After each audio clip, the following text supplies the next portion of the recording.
Universidad de San Andrés. Les damos la bienvenida a esta nueva edición del ciclo Real Marketing en San Andrés. Es un ciclo de extensión a través del cual la Escuela de Negocios, y en particular la Maestría en Marketing y Comunicación, se dispone a compartir con la comunidad ampliada.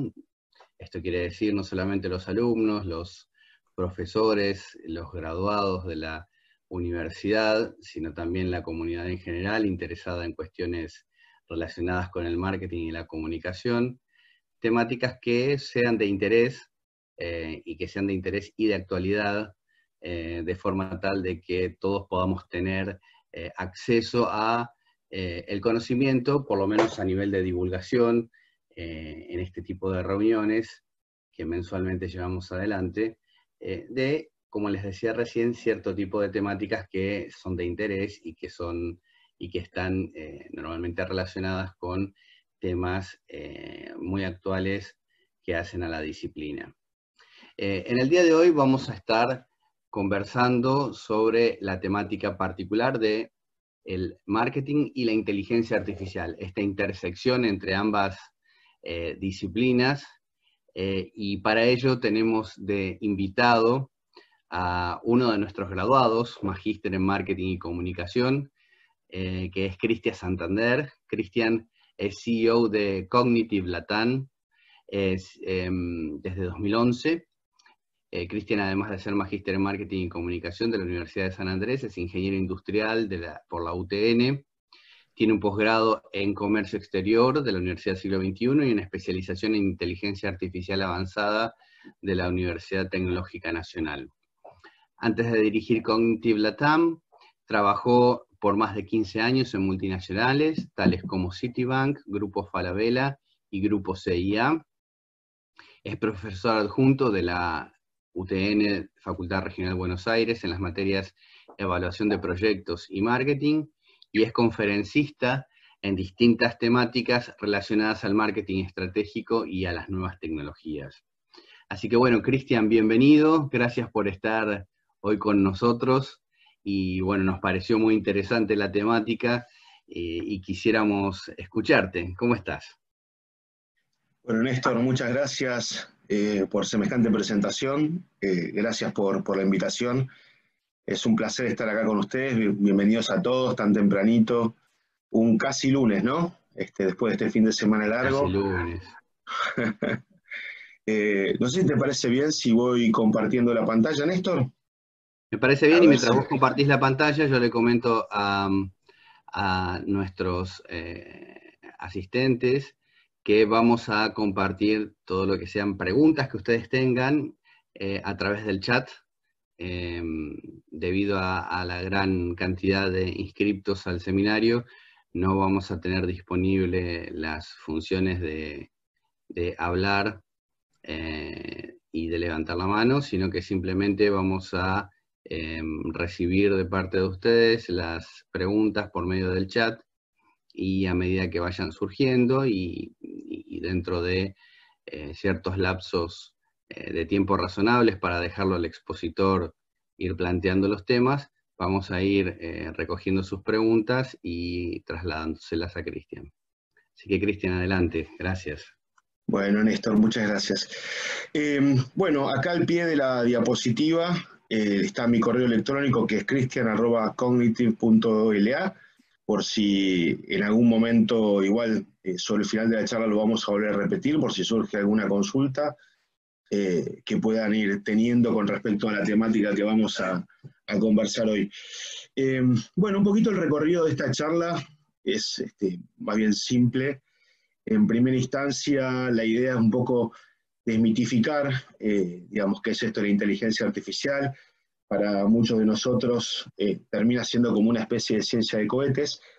En Cognitive, la empresa que me toca dirigir, tenemos un área dedicada a resolver y acompañar empresas en este sentido, y a veces escuchamos de parte de nuestros clientes, de quienes se acercan a preguntar, como que parece que fuera algo inalcanzable. Y a nosotros nos gusta en estas charlas, en estos momentos donde compartimos con la comunidad en general, quitarle ese halo de misterio que tiene y traerlo un poquito a la tierra para que, digamos, independientemente del tamaño de la empresa, sea una startup, una pyme o una gran corporación, pueda acceder de alguna manera a esta tecnología sin la cual uno está regalando terreno, ¿no? Está cediendo parte de la ventaja competitiva que desde la propuesta de valor, y acá vamos a hablar un poco de inteligencia artificial, y mi corazoncito de marketing siempre va a ir saliendo, ¿no? O sea, cuando hablamos de propuesta de valor, hablamos de diferenciación y hablamos de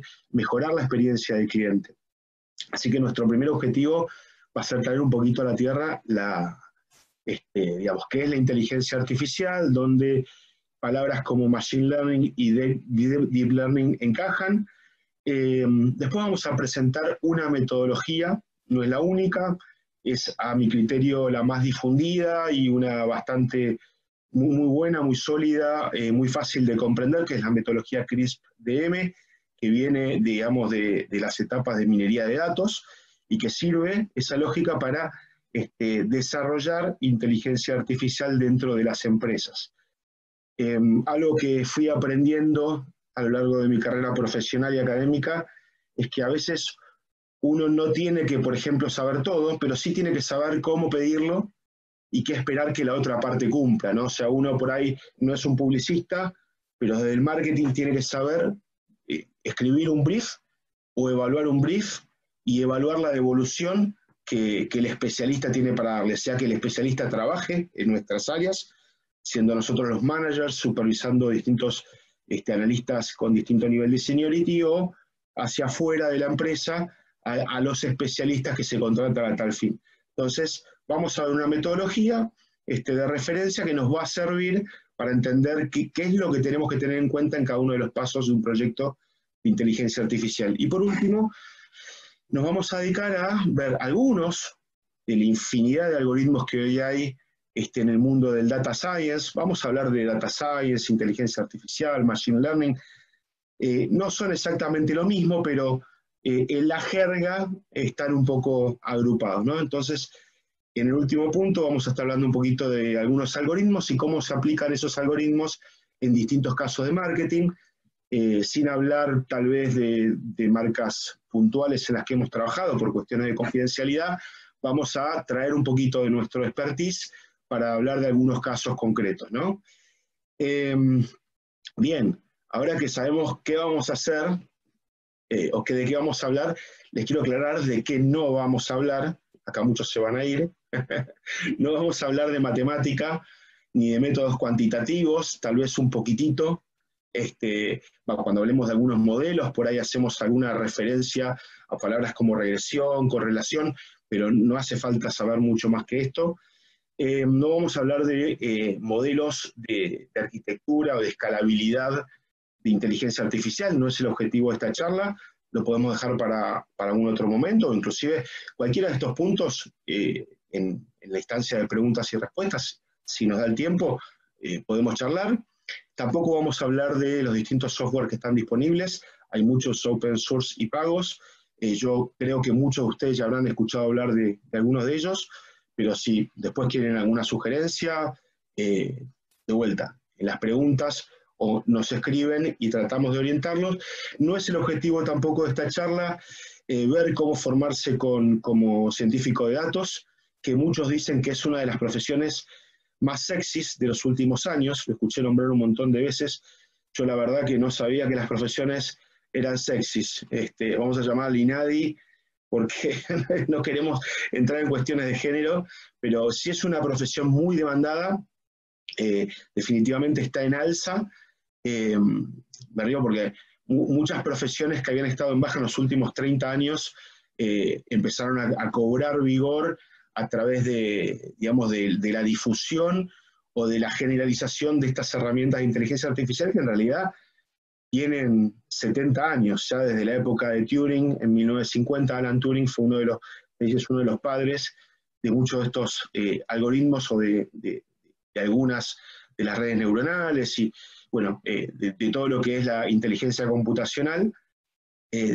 Llevamos ya 70 años en esto, y recién en los últimos 15 años esto ha ha empezado a difundirse aún más rápidamente. Y bueno, y no vamos a hablar de muchos más de los algoritmos que presentamos hoy.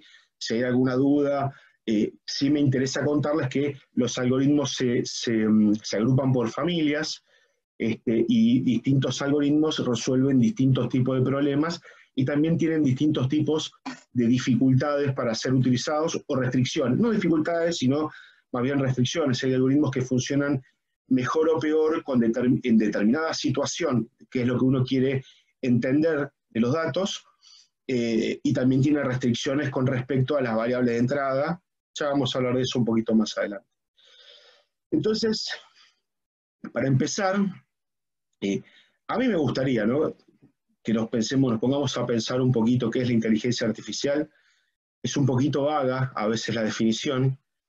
A mí me gusta pensar que la inteligencia artificial tiene un poco de esto, este Terminator que aparece, pero estamos lejísimos de esto. Dentro de la inteligencia artificial se habla de inteligencia artificial fuerte, que es que las máquinas puedan pensar como humanos. Estamos muy lejos de esta situación, en cierta forma hasta gracias a Dios, por lo que la película promueve. Este podría ser un inicio de la inteligencia artificial, el pajarito de Homero Simpson, digamos que estaba programado para resolver alguna tarea en forma repetitiva. Con el tiempo, esto por supuesto no es lo que representamos hoy en la inteligencia artificial, pero estamos un poquito en el medio. Y dentro de lo que es inteligencia artificial, con el avance de las últimas tecnologías, se han ido desarrollando como distintas familias de algoritmos, distintas familias de especialistas también. Dentro de los científicos de datos hay algunos que tienen una orientación más fuerte a la matemática actuarial y eso los hace más propensos a inclinarse a o deep learning o machine learning. Hay otros que por ahí, por sus antecedentes en carreras como ingeniería electrónica, están más acostumbrados al procesamiento de señales y pueden llegar a acercarse a lo que es visión artificial, que también en la jerga se lo llama como computer vision, y voy a utilizar palabras de la jerga, que esencialmente son en inglés, porque la mayor parte de la bibliografía existente y moderna está en inglés. Todos los años van surgiendo nuevos y nuevos algoritmos que se van difundiendo a través de papers, muchos de los cuales son empujados por empresas de primera línea como Google, como Facebook, como Amazon, que ponen ponen a disposición las investigaciones que hacen sus equipos de research. De hecho, el año pasado salió una nueva red de análisis de imágenes que entra dentro de lo que es computer vision y dentro de lo que es deep learning. Como verán, algunos de estos grupos, ¿no?, de inteligencia computacional, que se trata también de generar código en forma automática e inteligente, aprendizaje profundo, se empiezan a solapar. Hay algunas áreas, ¿no?, donde parte del deep learning comparte con la visión artificial, parte del procesamiento natural se utiliza trabajando con herramientas de deep learning, pero específicamente pensadas para el procesamiento del lenguaje, que tiene una lógica muy diferente. La inteligencia artificial tradicional, que hoy está un poquito más relegada o llevada a lo que es la investigación, y después todos los problemas que se solucionan tienen que ver con la estructuración de datos en grandes volúmenes, en las bases de datos tradicionales, que se las conoce como estructuradas, y bases de datos más modernas que permiten almacenar información que no está estructurada.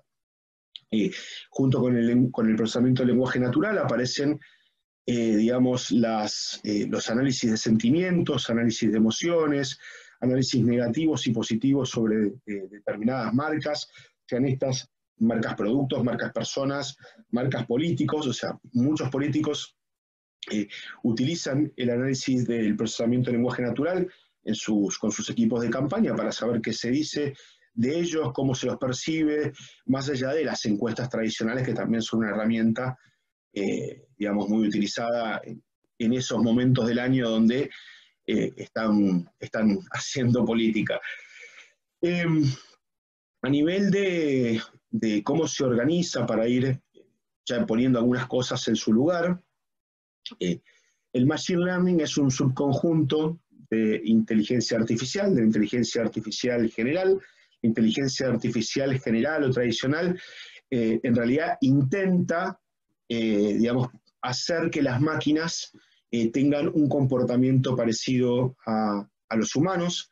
Hay una serie de tests que han ido cambiando con el tiempo, que se trata de que una máquina pueda convencer a un jurado, o sea, convencer a un grupo de personas expertos en el tema de que no es máquina. Eso es más no sé si vale la pena trabajarlo en esta línea. Acá la idea de la charla de hoy tiene que ver con marketing y con hacer crecer el negocio con este tipo de herramientas, así que algunos temas que son más conceptuales los vamos a dejar de lado.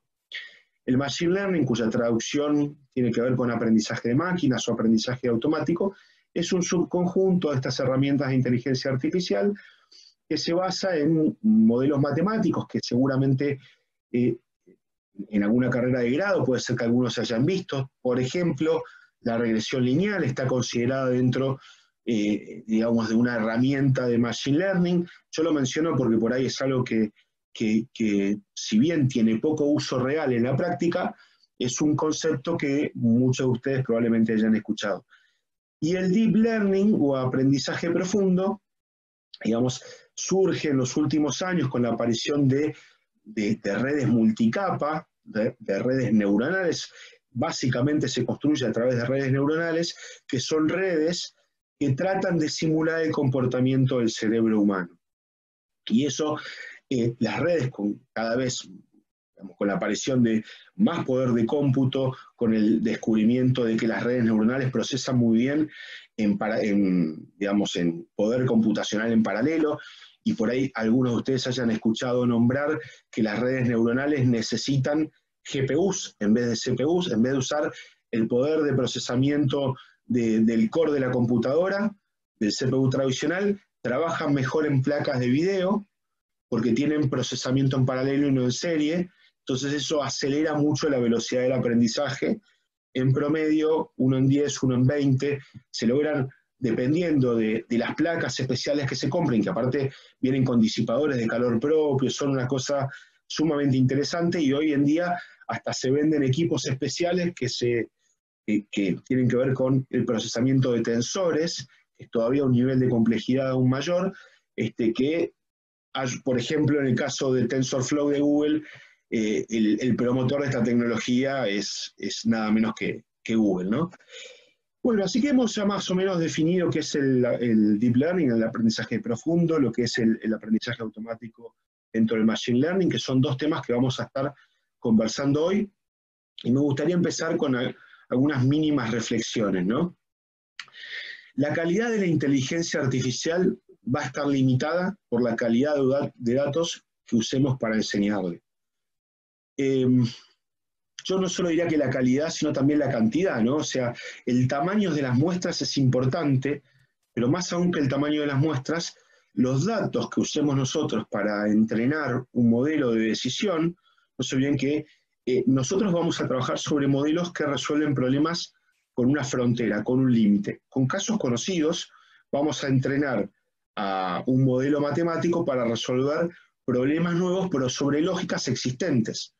Entonces, si tenemos datos con basura, datos que no reflejan la realidad, datos con un montón de información faltante, y probablemente tengamos un problema a la hora de generar modelos predictivos, modelos de inteligencia artificial que tomen decisiones por nosotros. Entonces, una de las preocupaciones es velar porque haya la suficiente, con calidad suficiente, abundancia de datos. Por eso es que también se dice muchas veces que los datos son el nuevo petróleo, ¿no?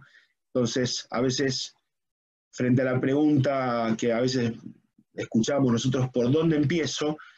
Y empezá a agrupar los datos que tenés, empezá a recolectar, a dejar guardado mucha de la información que vos vas procesando en forma diaria en tu empresa. Bueno, si no tenemos datos es difícil empezar un proyecto de inteligencia artificial, porque esencialmente se trata de generalizar conceptos a través de la Big Data, ¿no? Otra reflexión que me gustaría compartirles.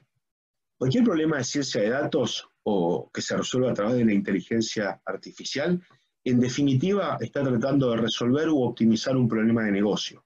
Si no, lo que estamos haciendo es investigación. Y acá estamos en una charla de marketing e inteligencia artificial. La de investigación e inteligencia artificial creo que estaba en otra sala. ¿Se entiende? Más allá de la broma. Es importante entender que hay un problema de negocio que queremos resolver. El problema de negocio puede estar dado por subir las ventas, segmentar mejor el cliente, mejorar la experiencia del cliente.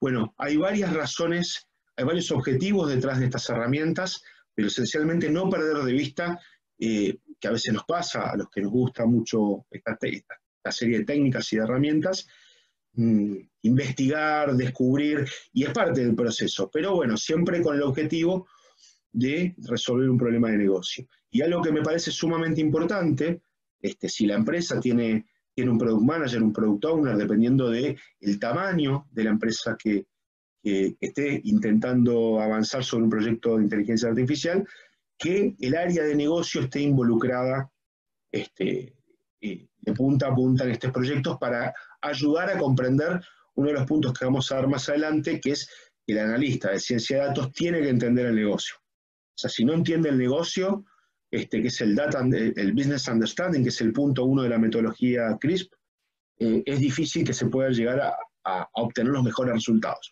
¿Podríamos tener buenos resultados? Sí, probablemente hagamos algo que sea mejor que el azar, pero la idea esencialmente es tratar de maximizar las horas hombre de consultoría o las horas hombre del programador o de lo que se requiera, ¿no?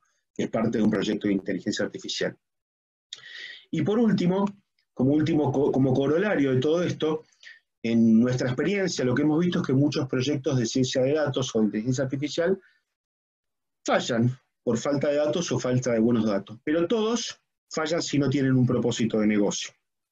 Por eso hago especial hincapié en el tema del objetivo de negocio, ¿no? Entender qué queremos resolver, porque podemos hacer un excelente modelo con una baja tasa de error, una excelente precisión, pero si después no tenemos cómo integrarlo al negocio, va a quedar en desuso. Entonces el proyecto de incorporar la inteligencia artificial a la toma de decisiones no se cumple. Así que bueno, esta sería la última reflexión del día, no va a ser un monólogo de reflexiones, vamos a empezar ahora con algunos temas conceptuales.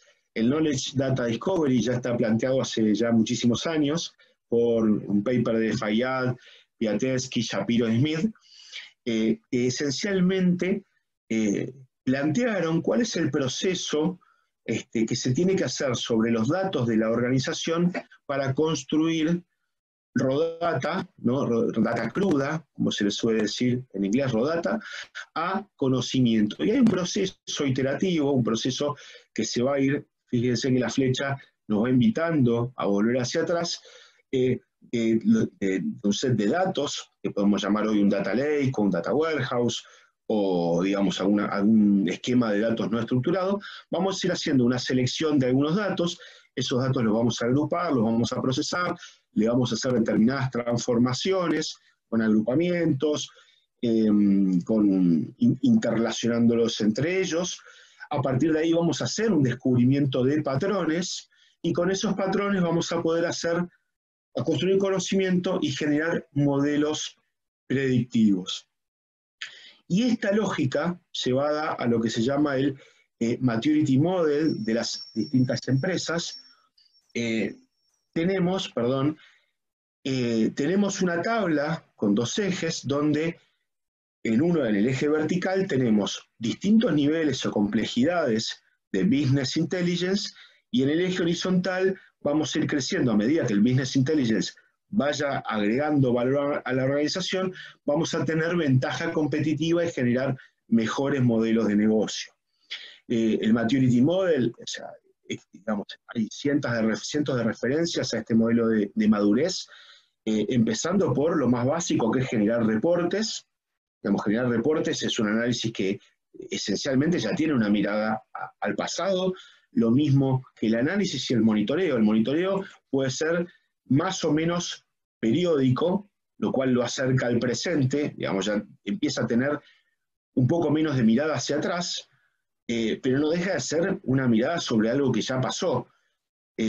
después empezar a pronosticar, ¿no? A presupuestar, a adelantarnos a lo que puede pasar, a predecir comportamientos. Ya son modelos que generan más y más valor y van convirtiendo a una organización basada en el pasado a una organización basada en la toma de decisiones a través de los datos, o lo que hoy se llama data-driven companies, ¿no? O data-driven decisions, decisiones basadas en modelos predictivos, en modelos prescriptivos, que son modelos ya sumamente complejos, pero sumamente interesantes y enriquecedores, porque nos permiten preguntarnos qué va a pasar, cuándo va a pasar, cómo va a pasar, y sobre eso adelantarnos, tomar decisiones y generar esencialmente estrategias de contingencia. Esto ya no es de ciencia de datos, sino que es ciencia de datos aplicado a la toma de decisiones de negocio, que es en definitiva donde la ciencia de datos agrega valor a las organizaciones que tienen objetivo de lucro, ¿no? Si no, de vuelta, estamos hablando de investigación en general. A nivel global, a nosotros nos gusta trabajar con esta metodología, no es algo nuevo, es algo que ya hace muchos años que se viene utilizando la metodología CRISP, pero esencialmente ordena, y me gusta difundirla y comentarla, porque de esta manera, digamos, quienes nos piden a nosotros desarrollar proyectos de inteligencia artificial saben qué es lo que tienen que esperar, y es parte del seteo de expectativas necesario para que el equipo multidisciplinario, o sea, del lado de quién necesita o quién requiere un proyecto de data mining, de inteligencia artificial, de data science, y el equipo técnico que tiene que conocer el negocio. Entonces, la primera fase de todo proyecto de inteligencia artificial tiene que ver con el business understanding, a sentarse a entender cuál es el problema del negocio, qué hace el negocio, cómo el negocio genera valor, para después pasar al estudio de los datos. Se hace un relevamiento, se buscan las fuentes de información que hay disponibles, eventualmente se puede, en esta instancia, decidir postergar el proyecto para permitir la recolección de determinada información. Después se pasa, cada una de estas fases las vamos a ir viendo más en detalle en un ratito. Hay una preparación de datos, muchas veces tenemos, así como a veces tenemos falta de datos, a veces tenemos abundancia de datos. Ni la falta de datos es un problema per se, ni la abundancia de datos es la panacea. A veces la abundancia de datos también trae aparejadas sus problemas, y lo vamos a conversar un poquito más adelante. Pues llegamos a la parte de modelado, la parte, a mi criterio, más entretenida, no significa que sea la más importante, es la parte donde empezamos a construir modelos predictivos y a jugar un poco con distintas propuestas de solución para ver cuál o cuáles son las que mejor se ajustan para resolver el problema. Todo modelo es una simulación de la realidad, ¿no? O sea, hay que entender que un modelo matemático o un modelo de inteligencia artificial no es más que una generalización de un problema actual. No puede capturar todo, ni todo lo bueno ni todo lo malo. Es decir, que una de las cosas que se evalúa de los modelos predictivos es si dan falsos positivos, si dan falsos negativos, y cómo eso incide en el accuracy, se le llama, en el poder de precisión total. Hay varias formas de evaluar modelos, no la vamos a ver hoy porque llevaría muchísimo tiempo, pero sí vamos a comentar que hay que evaluarlo, qué cosas se pueden medir y alguna referencia.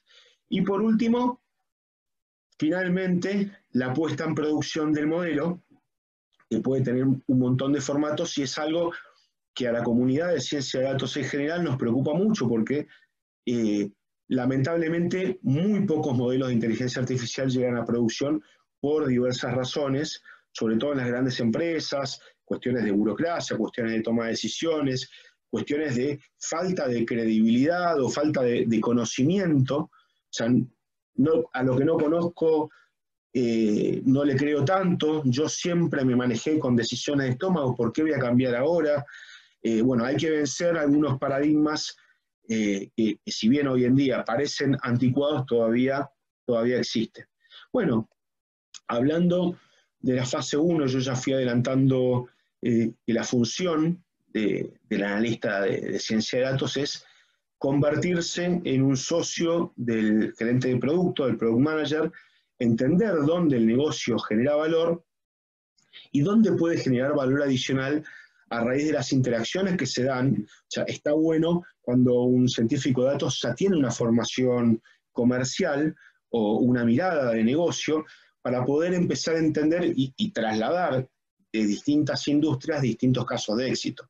Entonces, con el tiempo, de pronto el retail ha tomado muchas de las lógicas que antes tenían los bancos, porque comparten muchos programas de lealtad o digamos, de tarjetas de crédito, cerradas o abiertas. Y bueno, con los años, el retail fue adaptando, fue tomando muchas de las estrategias de comercialización que los bancos iban desarrollando. Y como justo yo pasé por bancos y por retail, me ha tocado ver esa parte de esa transformación.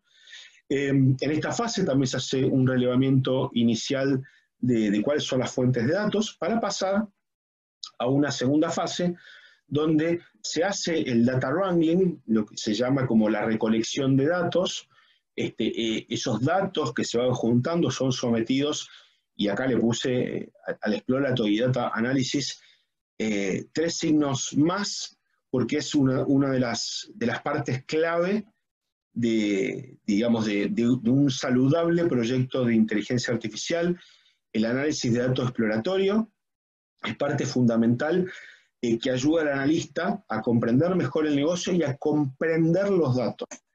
Sabes que no siempre es lo mismo, porque a veces los datos traen problemas implícitos, como los sistemas van cambiando con el tiempo. Hace 10 años no se le pedía cierta información al cliente que hoy se le pide, entonces de pronto las bases de datos empiezan a tener valores faltantes, valores que no son reales, que son atípicos, y que probablemente puedan ser originarios de una mala carga de datos. Puede ser que la fuente de datos que haya llegado a nosotros sea una muestra poco representativa de la realidad, y eso sea un error, que haya datos no válidos. Digo, por ejemplo, edad, 120 años, y la verdad que o califica como outlier o califica como no válido, ¿no? Por lo menos, pero parece más no válido que un outlier. Y también, bueno, otro tipo de errores que también podemos encontrar en los datos, que para no ponernos demasiado técnicos vamos a quedarnos hasta acá. Pero bueno, la segunda fase es que el analista entienda los datos y haga un análisis exploratorio buscando tendencias y eventualmente ver qué datos podrían ser de valor, qué datos deberían ser transformados para incorporarse en un modelo de inteligencia artificial. Llegando ahora a la fase 3 de 6, donde empezamos a preparar los datos, ¿no? O sea, ya los datos empiezan a recibir ciertas reconversiones. Yo, por ejemplo, si tengo una base de datos transaccional del último año de compras de un cliente, por ahí quisiera agrupar todas esas compras en un solo registro, ¿no? Si fuera un Excel, yo por ahí tengo que el cliente Jorge compró 10 veces. Bueno, de las 10 veces yo quiero tener un solo registro del cliente Jorge y saber los datos de cabecera de Jorge, o sea, quién es Jorge, qué edad tiene, cuál fue su fecha de nacimiento, cuándo se dio de alta por primera vez. Esos datos no cambian, pero todos los datos transaccionales los podría agrupar en una sola fila, contando la cantidad de transacciones, contando el monto total de lo vendido, sacando el ticket promedio, el mínimo, el máximo, un montón de valores. Todo ese trabajo que se hace sobre los datos es la ingeniería de atributos, generando datos que por ahí puedan aportar más a un modelo matemático que los datos en crudo. Como yo ya había adelantado, la abundancia de ciertos datos o datos que no agreguen valor, hay datos a veces que explican datos que son que son explicados por otros datos, entonces tiene una alta correlación. Entonces, ¿vale la pena agregar 2 columnas y, digamos, aumentar la dimensionalidad y la complejidad del modelo? si dos columnas de datos están muy correlacionadas, y significa si están muy correlacionadas, que muestran las mismas características, sí, probablemente no tanto. Una buena práctica es separar los datos que traen como información repetida, porque en definitiva podrían agregar algo de ruido y confundir el modelo. Características con poca importancia se sugiere que se descarten.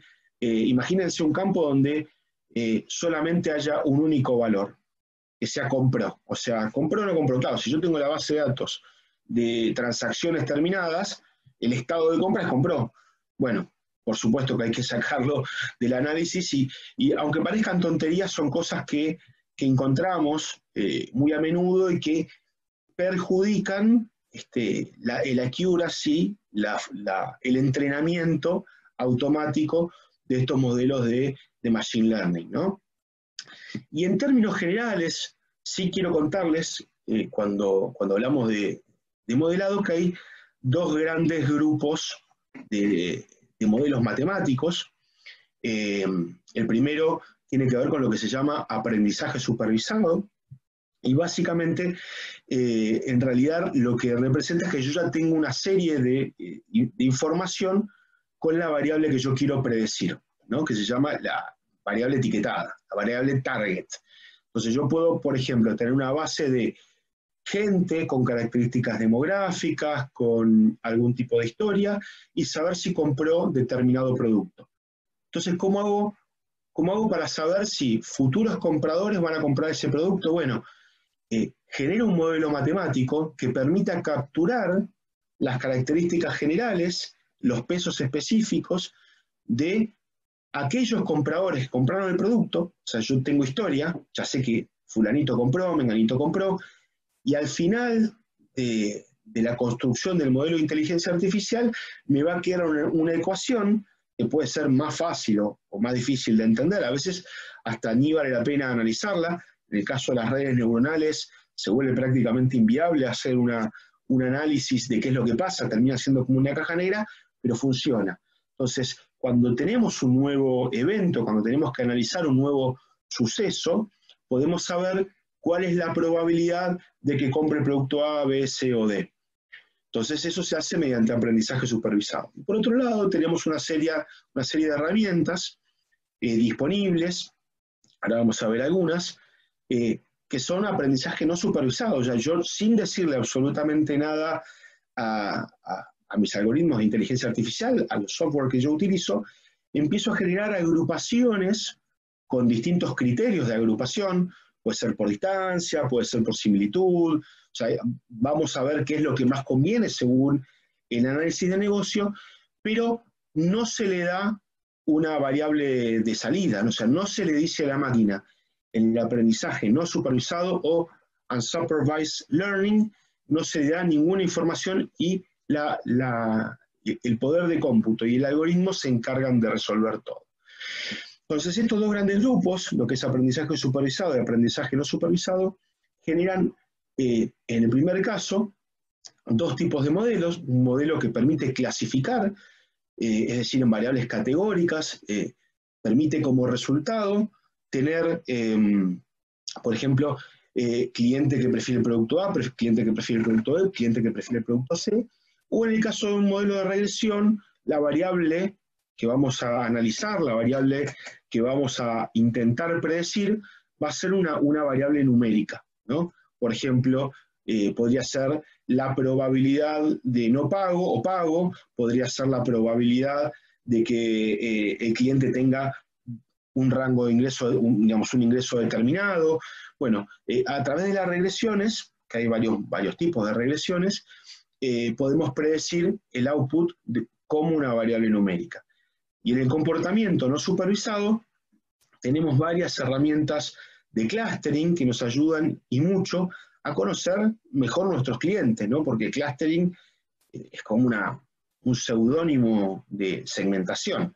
Si yo puedo determinar distintos clusters, homólogamente estoy haciendo una especie de segmentación. Así que eso lo hace muy interesante. En esta fase de modelado de datos, vamos a ver que dependiendo de lo que yo sea que quiera resolver, va a haber técnicas o modelos que son más afines, y eso un poco lo da la experiencia, el estudio.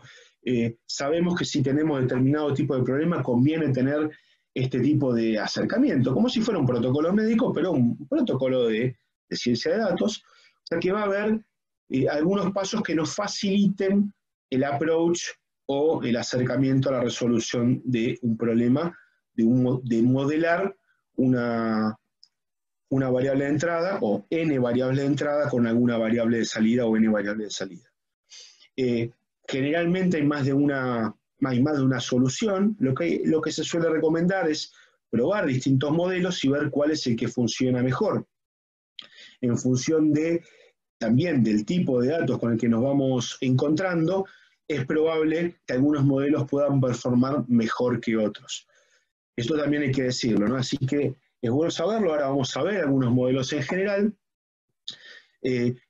La etapa de modelado tiene que ver con la selección de uno o varios modelos, entrenar esos modelos sobre los datos que tenemos, evaluarlos también. O sea, lo que se suele hacer es tomar una muestra de entrenamiento. Si yo tengo 100 casos, tomo una cantidad para entrenar, 70, 80, y dejo un 20, un 30% de los datos que yo recibo para después verificar si el modelo performa bien. O sea, no se suele hacer, no es una buena práctica evaluar el modelo sobre los datos de entrenamiento. Se pueden caer en una serie de errores como el sobreajuste del modelo, o sea, que el modelo sea muy bueno prediciendo esos datos, pero no datos nuevos.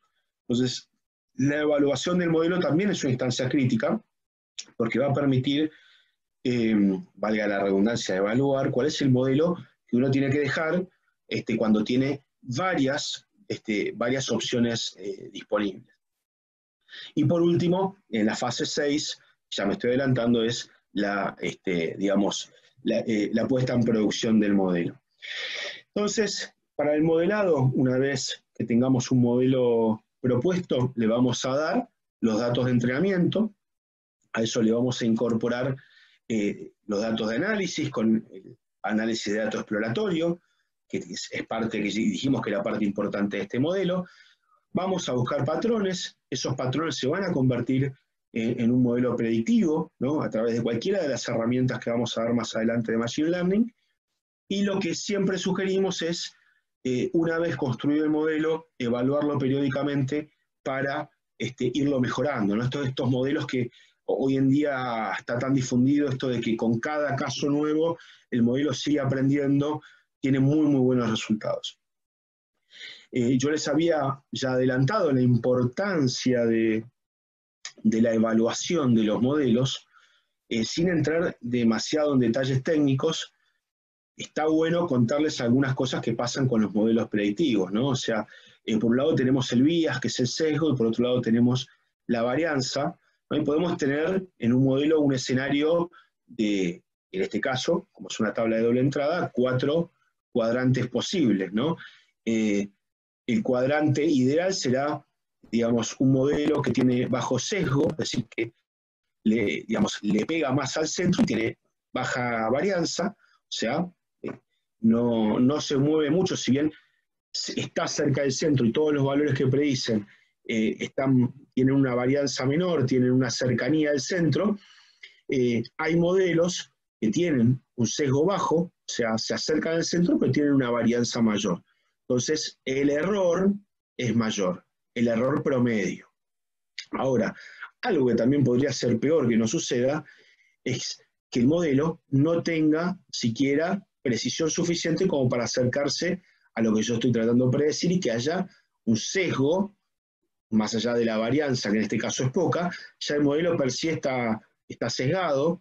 Lo mismo acá, que no solo está sesgado, sino que tiene alta varianza. Claramente el tipo de modelos que nosotros buscamos es el modelo, idealmente, que tenga bajo sesgo y baja varianza.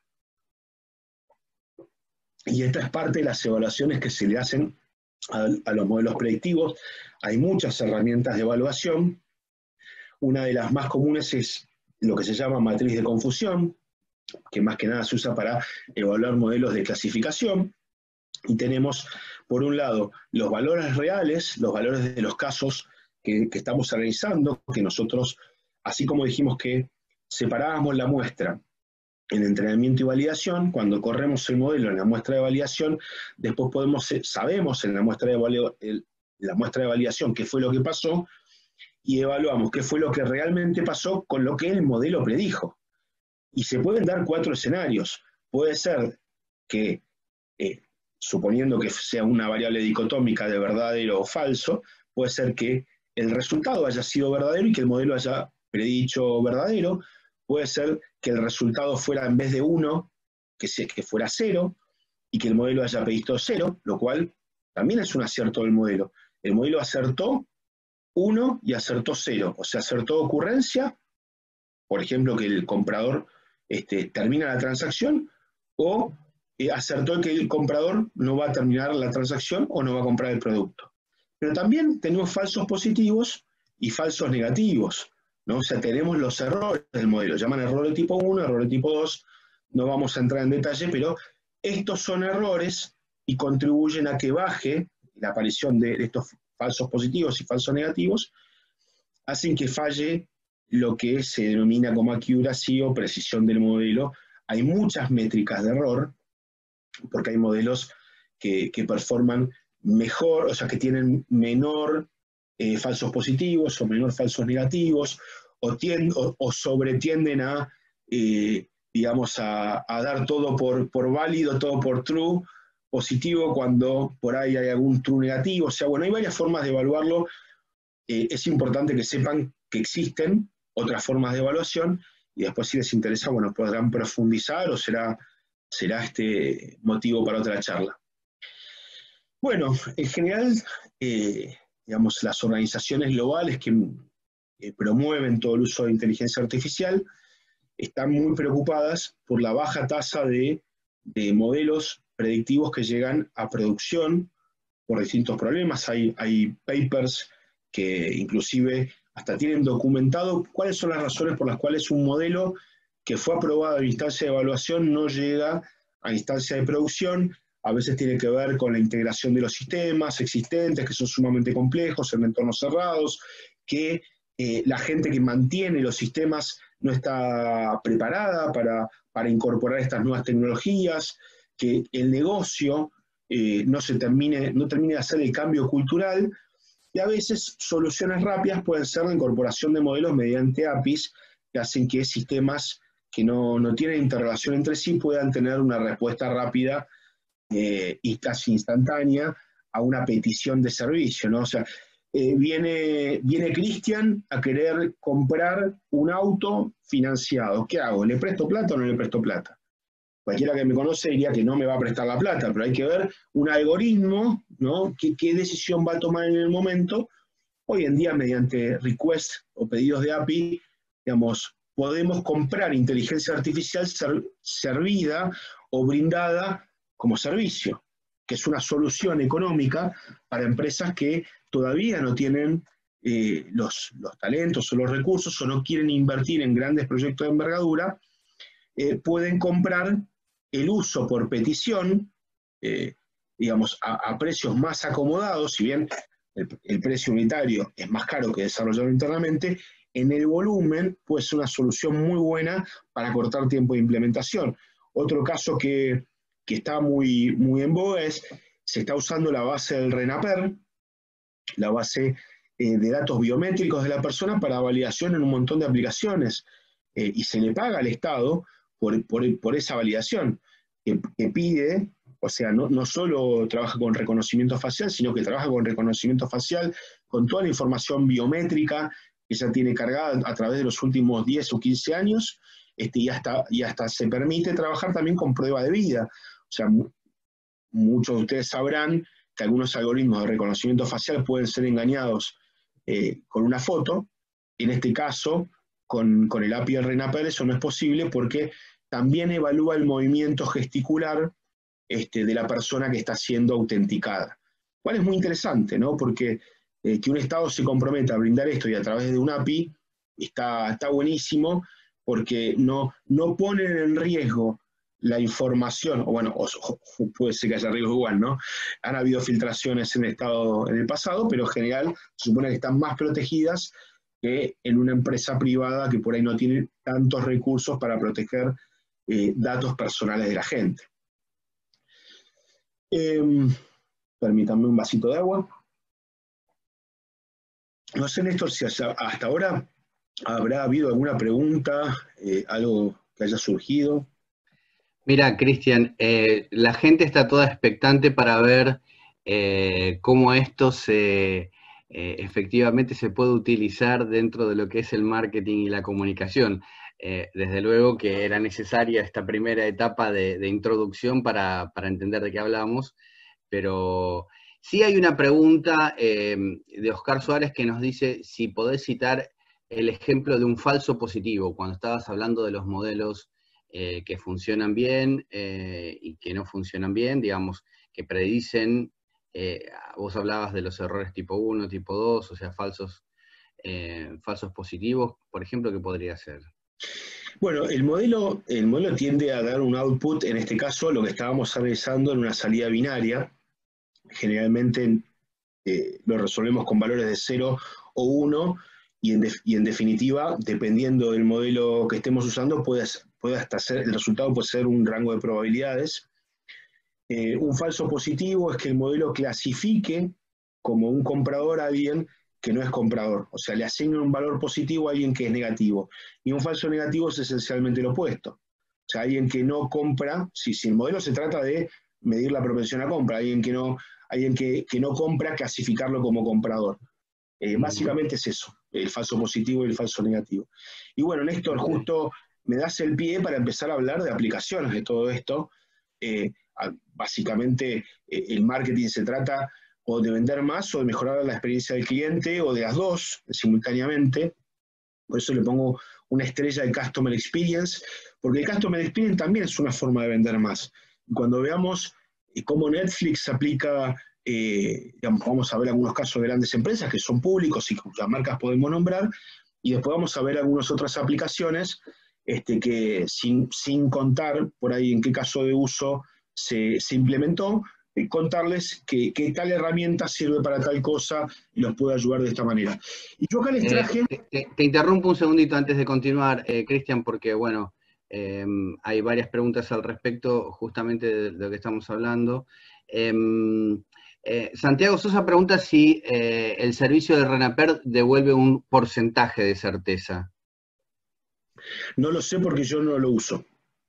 Lo conozco, sé cómo se pide, hay que hacerlo bien, o sea, lo tiene que pedir generalmente una empresa, es un pedido formal, pero no te sé decir si responde una probabilidad o responde un binario. Ok. Pero lo puedo, sí. Si me mandás la consulta lo puedo averiguar, porque debe estar en la documentación del RENAPER y después te lo confirmo. Ok, entonces le proponemos a Santiago que te escriba después. Santiago Loza, otro Santiago, nos pregunta si un modelo de scoring de riesgo se considera como un modelo de inteligencia artificial. Sí, efectivamente. Algunos modelos de scoring están desarrollados sobre el concepto de regresiones logísticas, otros sobre árboles de decisión. Ya en realidad, árboles de decisión ha sido reemplazado por una técnica llamada Random Forest, que es bastante más sólida, está basada en la generación de múltiples árboles de decisión y de que el resultado sea un promedio ponderado de esos árboles de decisión que se van generando. Son distintas técnicas, no son las únicas, pero sí, un modelo de scoring es un modelo esencialmente predictivo. Ok. Te dejo una pregunta para contestar porque vos estás entrando en el tema, o sea que probablemente no convenga contestarla ahora, sino en el contexto cuando llegues a esa parte de la charla, pero Fernando Dambramo me pregunta o nos pregunta si es posible desarrollar esto en pymes donde apenas tienen un ERP, que ni siquiera tienen un CRM, y si sería la implementación de un CRM un paso inicial o van separados de un modelo de inteligencia artificial. Pero excelente. Te lo dejo porque me parece que es algo que vas a tratar ahora, ¿no es cierto? Es una gran pregunta, es una gran pregunta. Es que es lo que nos interesa, Cristian. Nos gustó muchísimo la parte técnica tuya, pero acá queremos saber cómo lo aplicamos, ¿no es cierto? Pero bueno, más allá de la broma, estamos en claro que hacia allí vamos en la charla, así que te dejamos seguir desarrollando. Gracias, Néstor.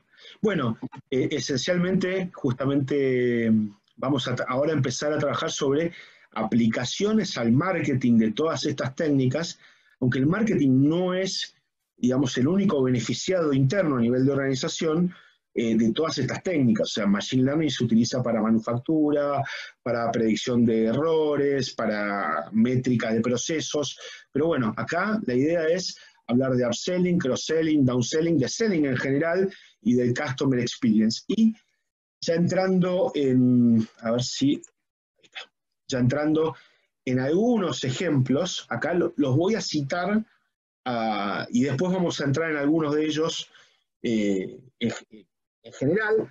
Los primeros tres son clusterings, son herramientas de segmentación. Tenemos una puede ser clustering de comportamiento, otro modelo de clustering puede ser basado en productos que compra o marcas que elige.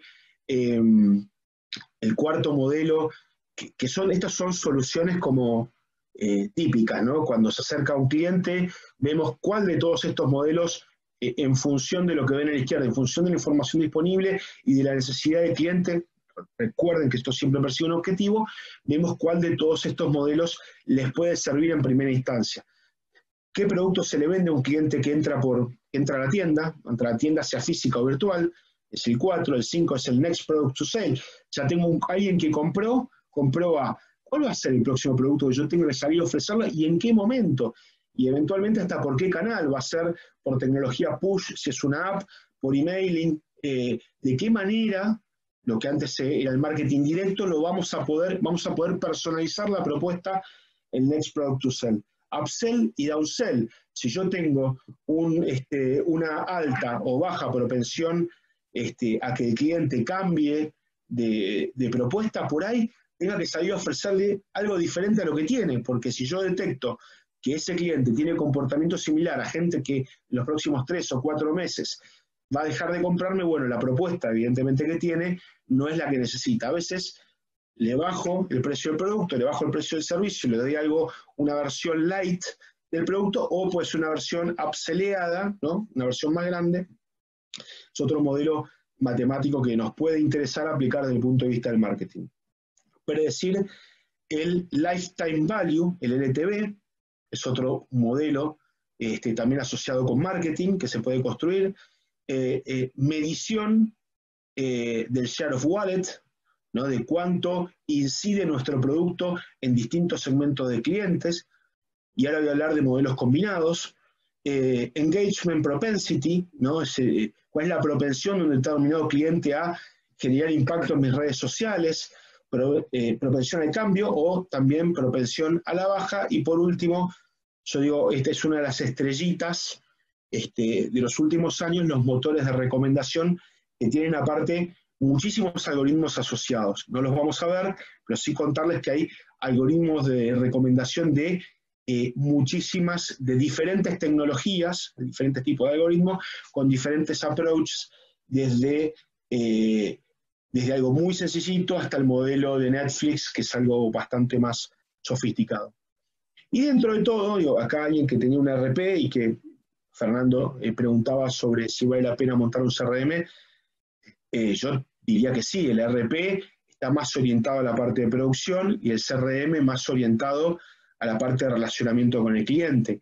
Hay veces que los CRP tienen algún tipo de CRM embebido. Si tu implementación del ERP es netamente productiva, y no te olvides que en realidad el marketing no está centrado en la producción, sino que el marketing está centrado en entender el cliente y en satisfacer sus necesidades. Habiendo dicho esto, te diría sí, necesitarías trabajar en implementar por lo menos algo de CRM y de relacionamiento en general para comprender mejor a tu cliente. A mí me parece súper importante, seguramente lo tenés y por ahí hasta puede ser que no lo sepas, o que tengas la información un poco desordenada, pero seguramente tenés un registro de pedidos históricos. A través de eso se pueden construir pedidos promedios, días entre pedidos, qué se vendió, cuál fue la primera vez que alguien compró, qué fue lo que compró por primera vez, si compró en liquidación o no. Todo esto nos está dando un montón de información que enriquece mi modelo, el monto transaccionado, el tiempo de la última compra, cuándo fue la primera vez que compró, y después todo el tipo, digamos, yo acá las agrupé en una sola, todas las variables demográficas que nosotros podamos encontrar. Dependiendo de cuáles sean nuestros canales de venta, probablemente tengamos distinta información. Si vendemos a través de distribuidores, es muy difícil tener la información del cliente. En general, no suele ser una práctica en Argentina que se le pida al distribuidor la información de quién vende, pero muchas empresas ya lo están haciendo, que obligan, mediante contratos y mediante acuerdos, a los distintos canales a entregar información, digamos, de sumaria o, digamos, o a nivel general para que la marca pueda nutrir, o si no la compra, ¿no? Hay también empresas que venden datos, obviamente no de detalle, y si no generamos, muchas empresas lo que hacen es generar un programa de lealtad que los ayude a conocer mejor a sus clientes.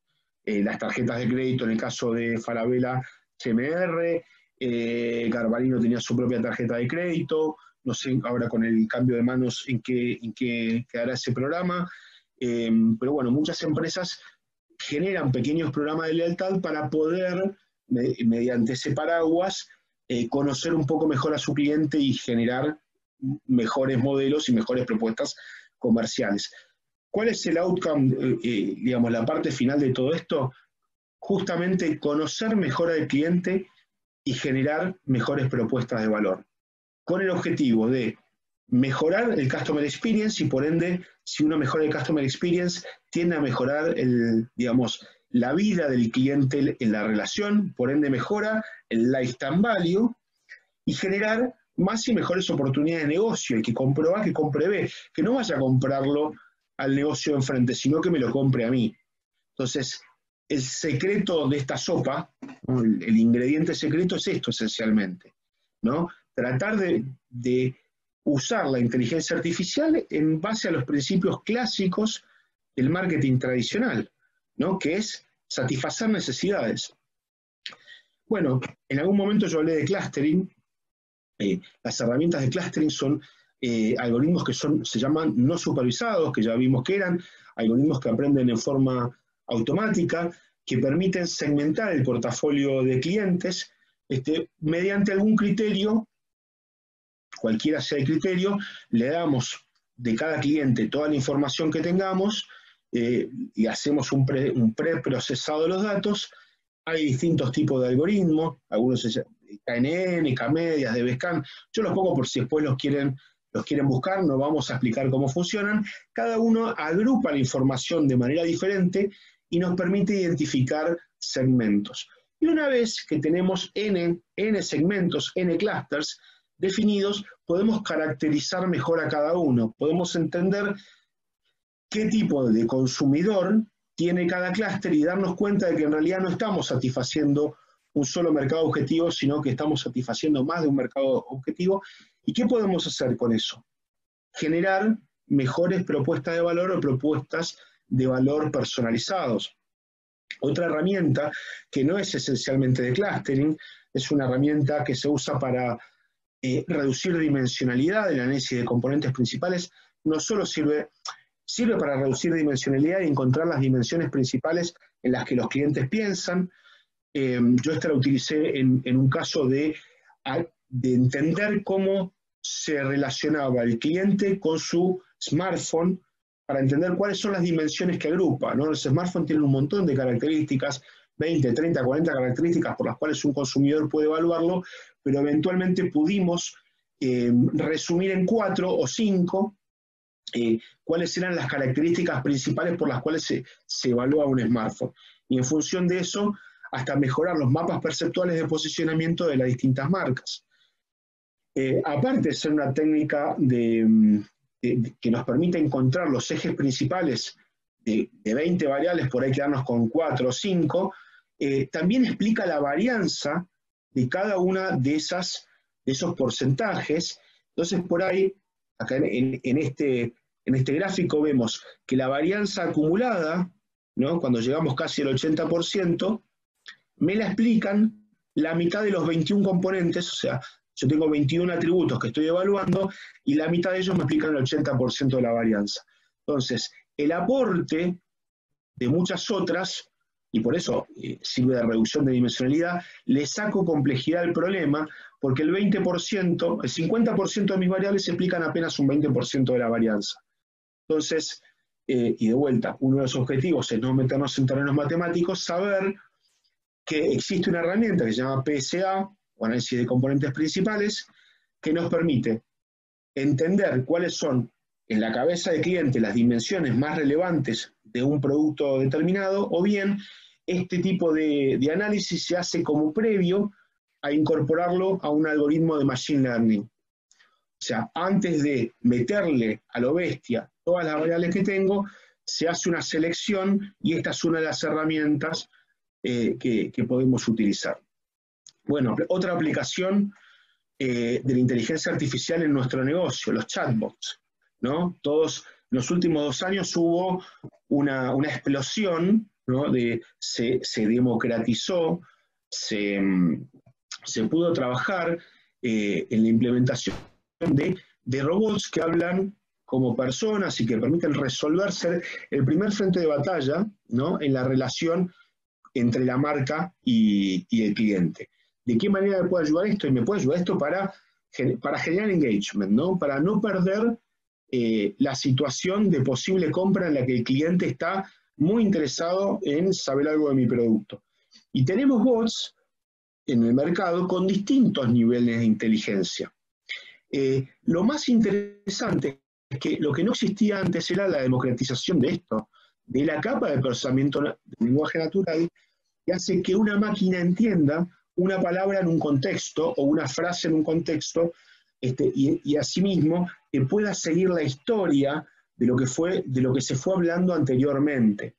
Entonces, esta capa de procesamiento del lenguaje natural le da información a un repositorio de datos que mide historia. Entonces yo, por ejemplo, podría, dependiendo de la sofisticación de este bot, hay de muchos niveles, hay algunos que se dedican únicamente a capturar datos de leads, que ya es un primer nivel de automatización de marketing. Entonces, vos le estás escribiendo a una persona y lo primero que hace es pedirte tus datos con la promesa de que alguien te va a contactar en breve, y bueno, captura esos datos y se lo pasa a una fuerza de ventas. Y hay otros bots mucho más sofisticados que permiten consultar una base de conocimientos, inclusive ya hay algunas herramientas que le permiten tirar los brochures comerciales, así, arrastrarlos y tirar los PDFs a unos repositorios no estructurados, y esto lo ofrece Google mediante la herramienta Dialogflow, y hace que el robot aprenda sobre la información de negocio que vos le estás dando y pueda sugerir algunas respuestas a alguna pregunta que hoy está en el brochure, y como ya sabemos que nuestros clientes no leen todo, y a veces tienen preguntas, y por más que haya una sección de preguntas frecuentes, tampoco la usan. Si yo pudiera alimentar con esa información al robot, el robot respondería a cada una de las preguntas que tiene, y eso es información de conocimiento. Y por otro lado, información transaccional.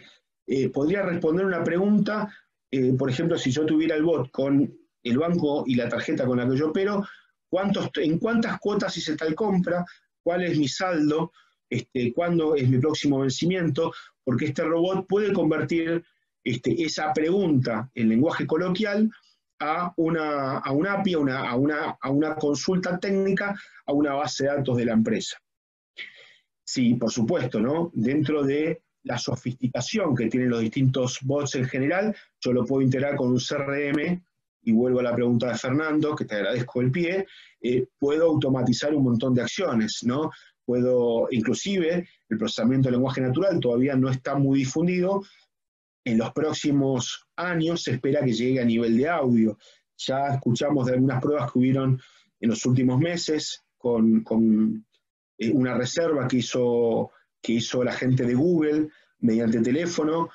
Bueno, cada vez más los bots van a reemplazar la interacción de los humanos mediante este tipo de herramientas que tienen que ver con el entendimiento del lenguaje. Cristian, Sí.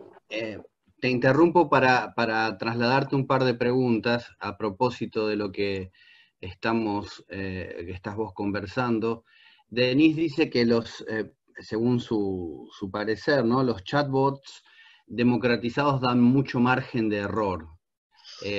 Esto quiere decir, a ver, no sé si quiere decir, pero vos ves que hay diferentes calidades en cuanto a, digamos, la respuesta que dan estos chatbots, porque un poco coincido con ella, digamos, a mí como usuario, digamos, me pasa que en algunos casos es casi contraproducente la experiencia que uno tiene frente a un bot de esta naturaleza. Bien, es tarea del gerente de producto evaluar qué tipo de servicio necesita y evaluar también la relación costo-beneficio de implementar bots más o menos sofisticados.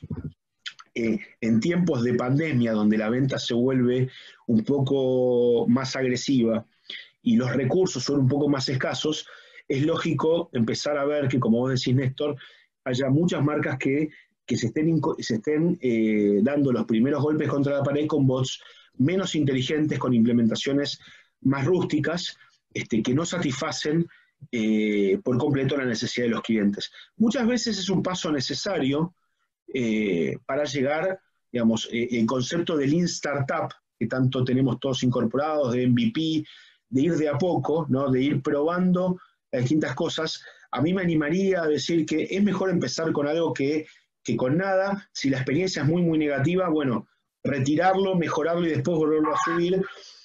Si la experiencia no es tan negativa, y esto es parte de un proceso de construcción, al bot se lo puede ir dotando de más y más inteligencia. Ahora, la democratización de los bots tiene dos aristas. En el caso de los bots, hay sistemas de código abierto que ya tienen incorporado el motor de procesamiento del lenguaje natural, pero difícilmente sean tan buenos como las propuestas comerciales.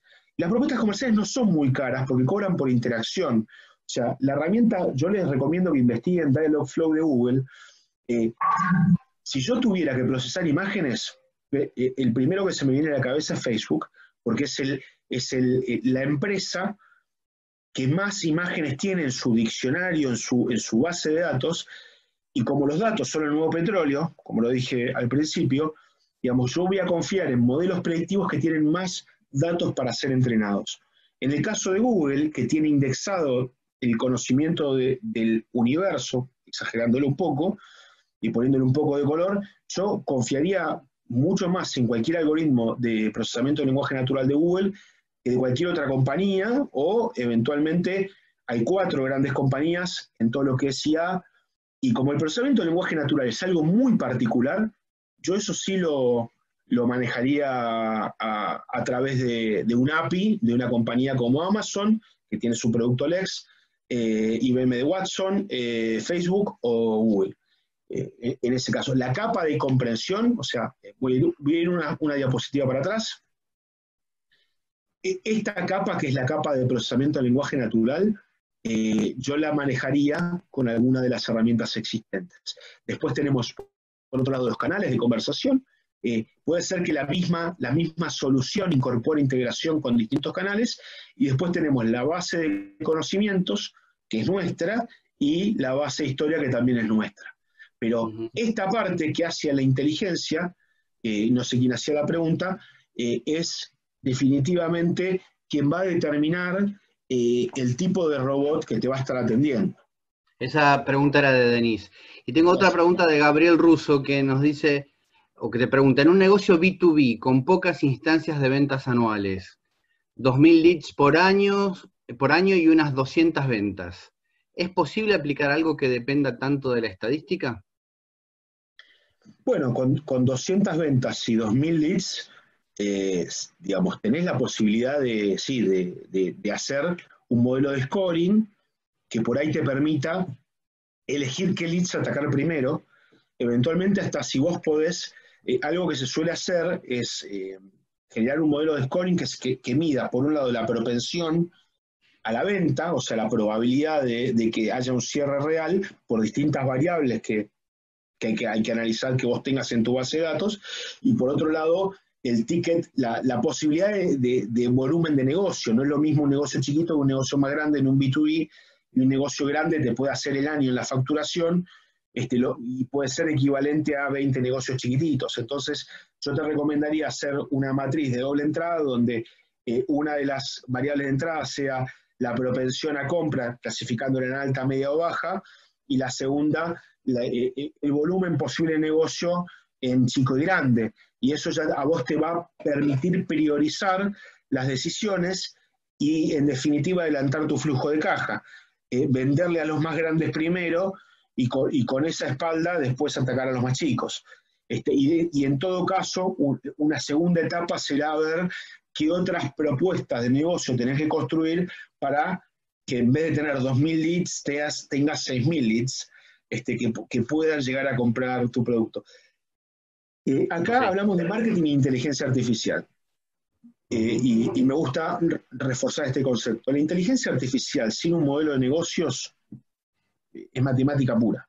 Entonces, acá este espacio, y por eso me encanta este tipo de preguntas, nos tienen que ayudar a reflexionar en cómo técnicas que son matemáticas o de métodos cuantitativos pueden mejorar nuestro negocio, nuestro día a día, ¿no? Y más con este contexto. Espero no haberme ido mucho por la rama, Néstor. No, bueno, veremos si a Gabriel le pareció bien. César pregunta algo interesante. Estamos hablando de, digamos, de comportamientos predictivos en función a, obviamente, datos pasados que tenemos almacenados y ordenados. Y él pregunta si hay algún tipo de información, o que por tu experiencia sepas, respecto de cómo pudo afectar este cisne negro que ha sido el COVID-19 a los modelos estos de regresión múltiple predictivos. Es muy cierto lo que decís. Muchos modelos han perdido eficacia en este contexto, baja la accuracy, por eso la evaluación permanente es importante. Todo el tiempo lo que se hace en los modelos es trabajar con un grupo de control que te permita ver si el modelo está dejando de predecir tan bien, está dejando de funcionar tan bien como lo hacía antes. En muchos casos de uso han habido cambios tan drásticos de comportamiento que los modelos han dejado de ser eficientes o tan eficientes. La pregunta que se suele responder es, mientras un modelo pueda vencer al azar, ¿no? A la suerte, que tiene un 50% de que la moneda caiga de cada lado, ya el modelo aporta algo. Es poco agresivo quedarse con esa lógica, pero en tiempos de cisnes negros también hay que saber entender de que, digamos, cuáles son las limitaciones de estas herramientas. Y sí, efectivamente, no solo con el caso de COVID, sino también cuando vino la crisis del 2008, cuando tuvimos la crisis del 2001, muchos modelos de score, y no quiero dar ni nombres de empresas ni de marcas, temblaron porque mucha gente que antes era clasificada como buen pagador, ya no calificaba como buen pagador, y había mucho dinero, inclusive, bueno, en el 2001 había grandes créditos prendarios, hipotecarios, los que tienen un poco de memoria, por ahí hay muchos millennials acá que no saben ni qué pasó en 2001, yo les cuento que en el 2001 prácticamente se salvó un banco nacional con el Corralito, no quiero dar nombres para que nadie me asesine, pero un banco cuyo logo es naranja, se dice que fue salvado por el Corralito. Así que bueno, me tomo la licencia de se dice. Efectivamente, la pregunta es muy buena porque los modelos reflejan la realidad. Si la realidad cambia, el modelo tiene que cambiar. Correcto. Gracias. Bueno, no sé si hay otra pregunta, Néstor, o si no. Ahora no, pero vamos a seguir y en un rato te hago otras preguntas. Ya estamos llegando a la etapa de preguntas y respuestas, así que Muy bien, bien, enhorabuena. Hay mucho más para ver. Si vemos que hay muchas preguntas, respondemos las preguntas y el material después lo podemos mandar y lo pueden ir chusmeando. En general los chatbots, voy a ir pasando más rápidamente, ¿no? Pero tienen beneficios en cuanto al nivel de atención. Si están bien implementados, cumplen con todos estos requisitos de reducir los costos, simplificar el proceso de compra, en algunos casos mejora la fidelización, el cliente se siente atendido fuera de los horarios comerciales y mejoran la experiencia. Como alguien preguntó hace un ratito, muchos bots directamente, digamos, y eso no sé si llamarlo inteligencia artificial, sino heurística, ¿no? Están preparados para obtener información del posible cliente, del lead, del prospecto, archivarla y que después pase a un proceso secundario que muchas veces se le da una terminación tardía. Entonces el cliente por ella compró en otro lado. Eso dista de ser un modelo de inteligencia artificial, es parte de un modelo de atención y punto. Otro tipo de algoritmos que se aplican a la comercialización, al marketing, es lo que se llama el Market Basket Analysis, o el análisis del ticket de compra, un análisis muy frecuente de encontrar en los retailers, en el canal minorista, para entender la relación entre los productos A, B y C, ¿no? Cuáles se venden en forma más frecuente, y eso permite tal vez mejorar la propuesta comercial de, por ejemplo, si tengo que empujar un poquito la venta del producto C, puedo hacer una promoción de que si llevas A y B, en el paquete te entregamos C, y estamos traccionando la venta de un producto que por ahí no se está moviendo tanto, a través de una mejor comprensión de qué productos se venden en conjunto, de A2, de A3, de A4, lo que sea. Pero bueno, es interesante saber. Acá hay una imagen que representa cómo se visualiza, una de las formas de visualizar el Market Basket Analysis, que en función del tamaño del globo y de la cercanía con otros productos, me permite entender qué se vende con qué cosa y generar una mejor propuesta comercial. En el caso de los algoritmos de regresión, yo había comentado, tenemos la regresión lineal, que si bien no es una herramienta muy utilizada, ni siquiera la regresión lineal múltiple, en general no son buenos predictores, es la base para entender mucho el machine learning. No hay algoritmos de la regresión lineal, después termina barriendo o convirtiéndose, cuando se va sofisticando, se va haciendo más evolucionada en lo que se llama una regresión logística, una regresión lineal múltiple, un algoritmo polinomial tipo de Taylor, que ayudan a tener mejores respuestas que la regresión lineal simple, que en general es un poco más básica. La regresión logística resuelve problemas de salida dicotómica, o sea, de 0 a 1, y devuelve probabilidades. Es súper interesante la regresión logística, es muy utilizada en modelos de scorings junto con árboles de decisión, modelos de propensión a fraude, modelos de propensión a pago, porque básicamente mide justamente probabilidades. Es súper, súper interesante. Otro esquema de clasificación, los árboles de decisión se pueden usar para clasificar variables categóricas, variables de clase, ¿no? O también se pueden utilizar como regresores. O sea, hay árboles de decisión que devuelven un valor numérico. En general, es más común encontrar los árboles de decisión, que son, acá tenemos la figura de lo que es un árbol de decisión, permite agrupar en las hojas, ¿no? O sea, tenemos nodos de decisión, un nodo central que involucra toda la base de datos, y a medida que se van abriendo distintas decisiones, y acá tenemos un ejemplo, ¿no? O sea, la primera variable de análisis es la cantidad de miembros de familia. Si tiene más de 3, vamos por este lado, yes. Si tiene menos de 3, tiene 3 o menos, vamos por este lado. Después se le pregunta el salario, y en definitiva lo que queremos predecir es cuántas habitaciones, este es un caso de, por ejemplo, aplicación en un portal de turismo, cuántas aplicaciones, o de retail, puede ser un Argenpro o similar, cuántas habitaciones se le debe ofrecer a un cliente en función de un determinado perfil. Entonces, esto nos permite saber de que si tiene más de 3 miembros, la familia, que gana más de 80.000 la moneda que sea, y que está casado, si la respuesta es no, 2 ambientes. Si la respuesta es 3, 3 ambientes. Si gana más de 80 y la respuesta es 100, serán 4 ambientes. Y bueno, son formas también de utilizar inteligencia artificial. Esto es un algoritmo muy claro de Machine Learning.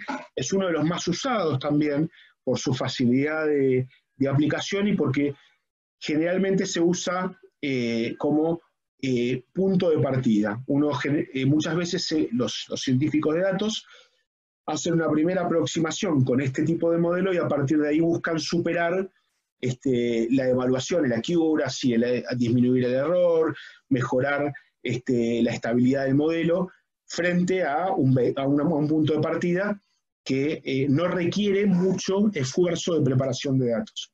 O sea, el árbol de decisión tiene esa ventaja que requiere un esfuerzo de preparación de datos menor que otros modelos. Otra de las aplicaciones del marketing, ¿no? Personalizar la propuesta de valor. Si pudiéramos hablarle a cada cliente en su idioma, podríamos tener muchos mejores resultados. Chris Anderson es un inspirador, básicamente dice que estamos dejando la era de la información para movernos hacia la era de la recomendación. Él planteó el modelo del long tail, de la cola larga, donde hay productos que son muy populares y donde también el poder negociador de las marcas y la conflictividad que hay en la arena, la pelea entre los distintos competidores es mayor en la cabeza, mientras que la serpiente tiene una larga cola donde casi nadie le presta atención porque los volúmenes de ventas son más chicos. Pero si nosotros pudiéramos personalizar lo suficiente la propuesta, podríamos en la zona de nichos o en la zona naranja tener muy buenos resultados en términos comerciales. Y un poco los motores de recomendación vienen a cumplir ese rol, ¿no? Poder recomendarle a cada uno o personalizar la propuesta, como hace Netflix, que ahora vamos a hablar en unos minutos de un ejemplo, nos permitiría atacar esa cola larga que tiene, tal vez, si hiciéramos el área bajo la curva, tal vez haya más revenue ahí que lo que hay en la cabeza, sobre todo cuando sabemos que lo tenemos que repartir entre más participantes, ¿no? Entre más marcas. Hay muchísimos sistemas de recomendación que se basan en distintos algoritmos en función de los datos que uno tenga, algunos que son mucho más sencillos. Un ejemplo que a mí me gusta poner es que Amazon, con sus algoritmos de recomendación, logró mejorar un 35% sus ventas, y no olvidemos que Amazon es la marca más valiosa. Ahora, si la marca más valiosa, con sus algoritmos de recomendación, logra mejorar un 35% sus ventas, no esperemos un 35%, porque todos los demás mortales no somos la marca más valiosa, ni tenemos los recursos que tiene Amazon. Pero sí podemos, en función de la experiencia, estimar que pequeños incrementos en implementar algunos algoritmos de recomendación ya dan resultados de entre el 12 y el 18% de incremento en ventas. Entonces eso no es un tema hoy en día, más aún no es un tema de menor importancia. Cristian, sí. Si me permitís una pequeña interrupción, siendo que ya son 10:30, vamos a abrir formalmente el espacio de preguntas y respuestas, que lo vamos a ir atendiendo a medida que vos vas culminando o vas continuando con la presentación, y los invitamos específicamente o digamos más fuertemente a hacer consultas que tengan que ver con la aplicación de estos conceptos a lo que son sus negocios y sus estrategias de marketing y sus consultas.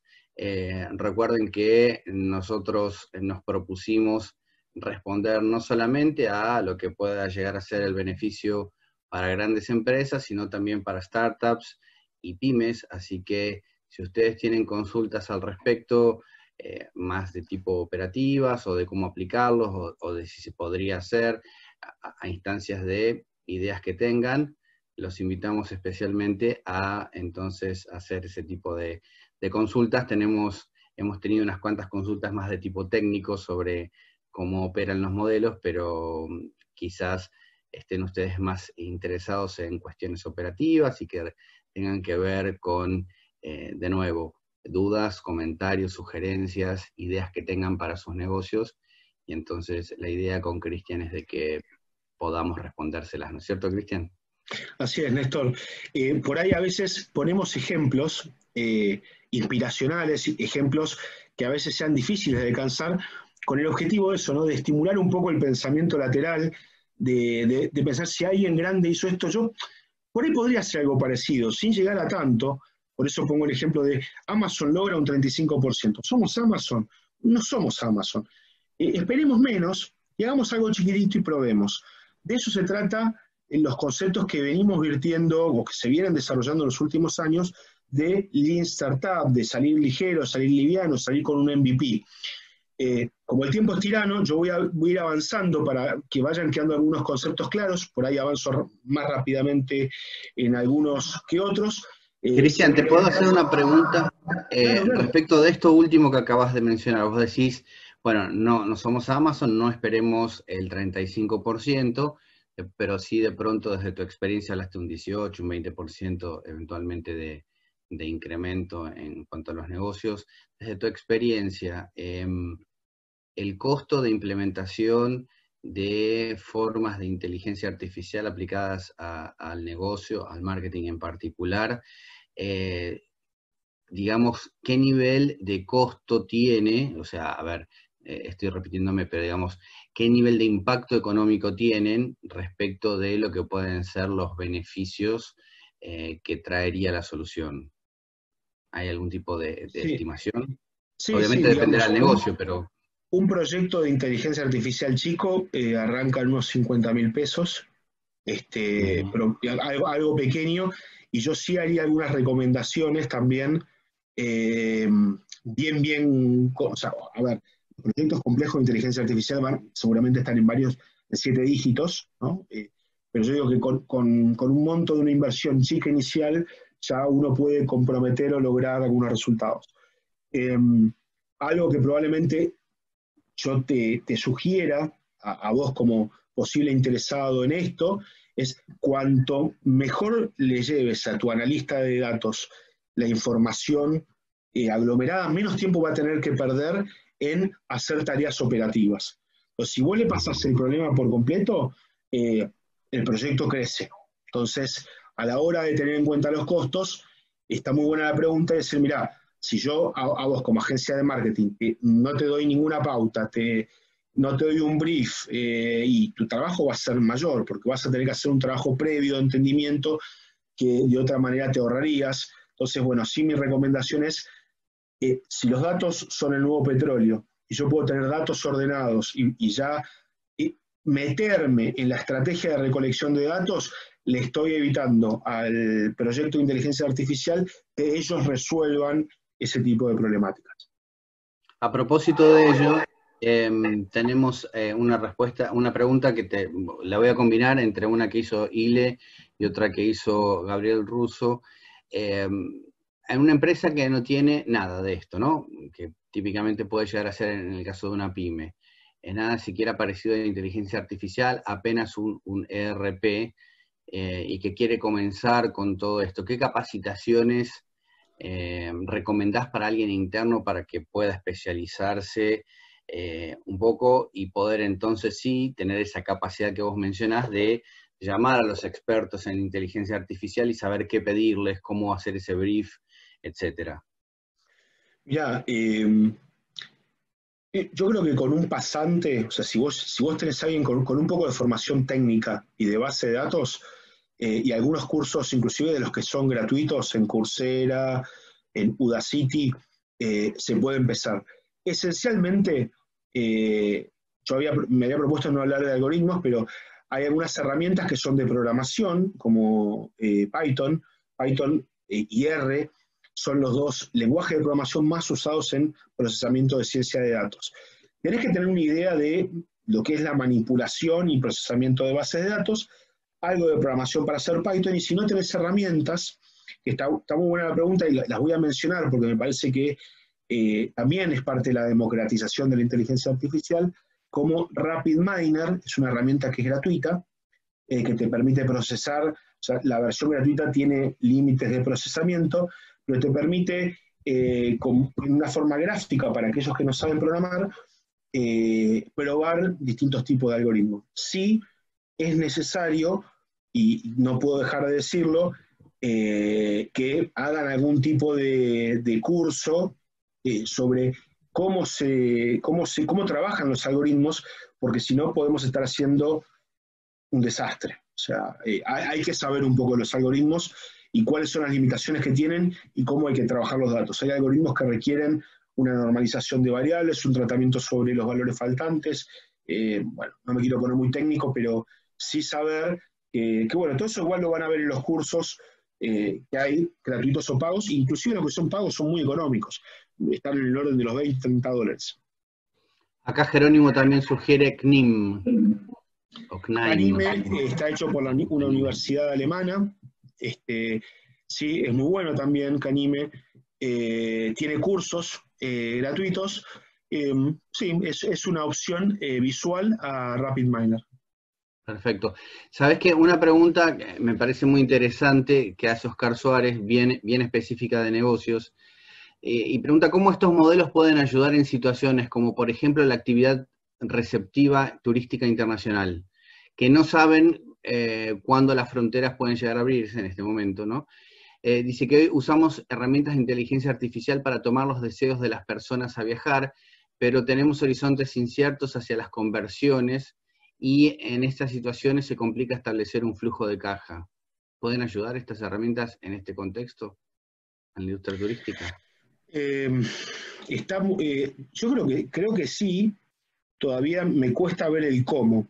La verdad es que ya si estás capturando mediante herramientas de inteligencia artificial que pueden ser tuyas o pueden ser, digamos, Google Advertising, Facebook, ya utilizan Smart Bidding o herramientas de inteligencia artificial para acercarte gente con deseos de compra, ¿no?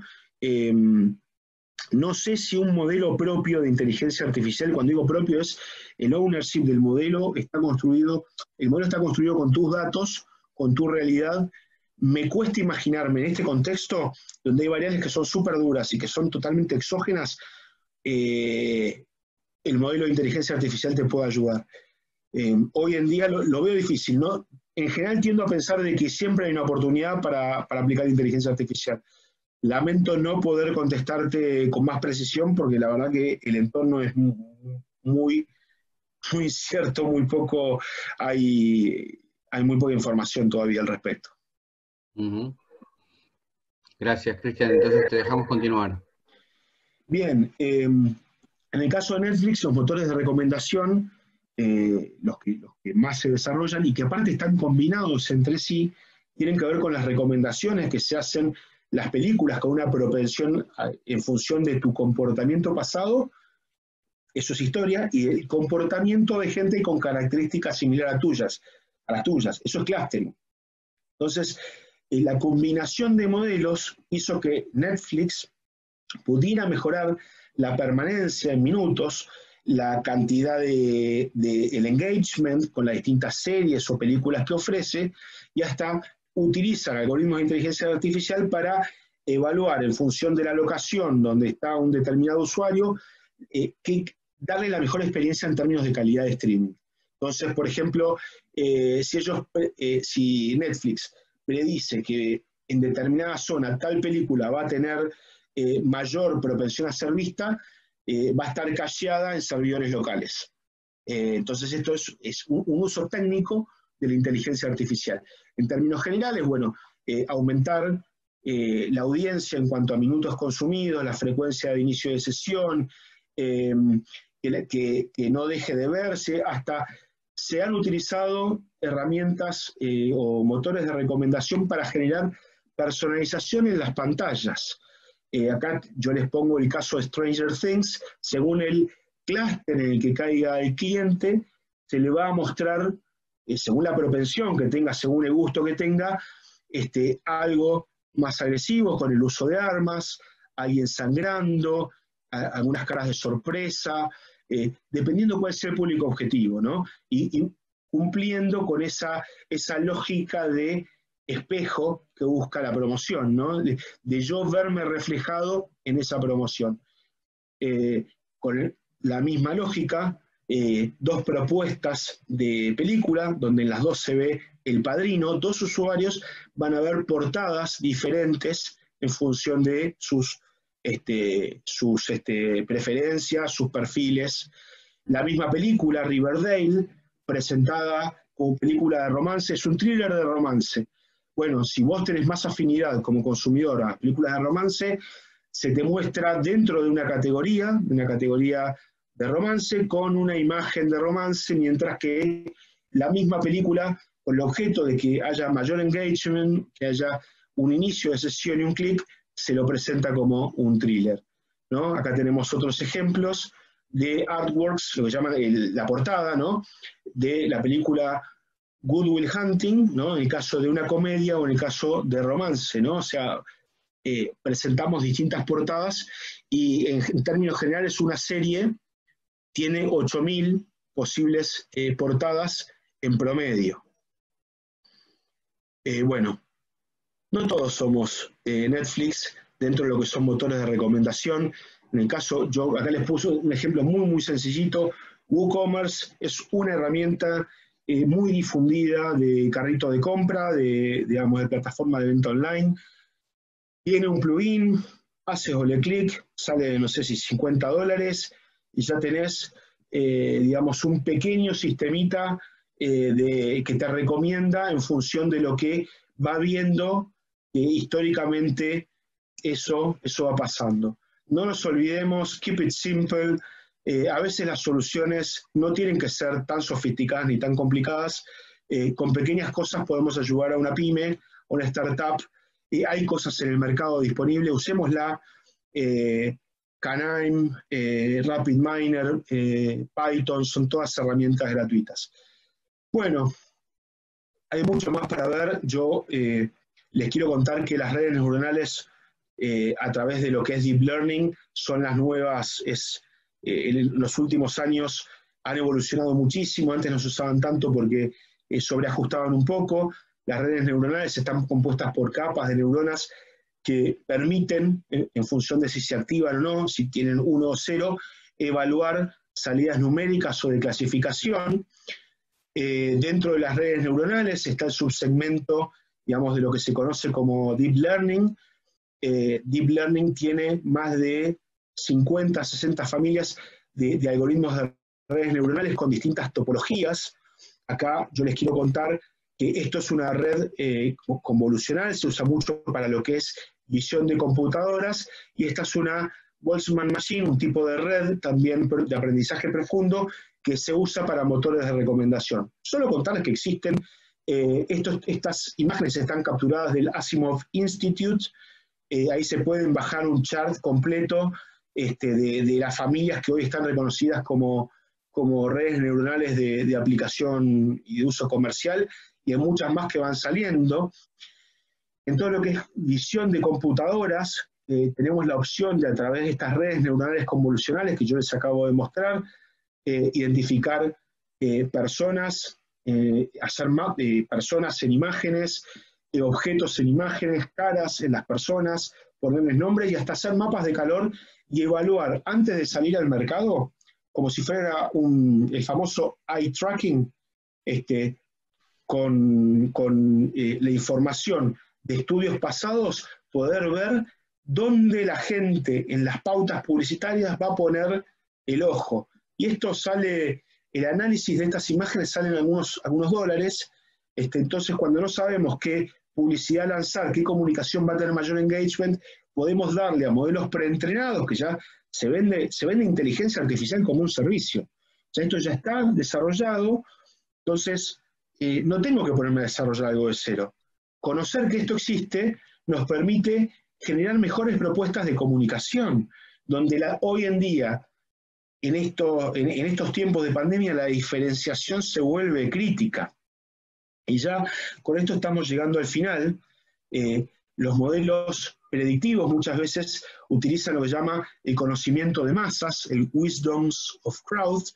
Entonces, una técnica muy usada es nutrirme de varios modelos diferentes, que cada uno tengan determinadas tasas de error y alguno sea fuerte para este segmento de clientes y otro será fuerte para este otro segmento de clientes, para no tener tanta inestabilidad, los combino, ¿no? Y esto es un corolario del teorema de 10.000 moscas no pueden equivocarse en un restaurante, ¿no? Y este corolario científicamente y empíricamente demostrado por tantas moscas juntas se aplica en el método de ensemble, en el método de engranar distintos modelos para que el conocimiento de las masas colabore en modelos más precisos.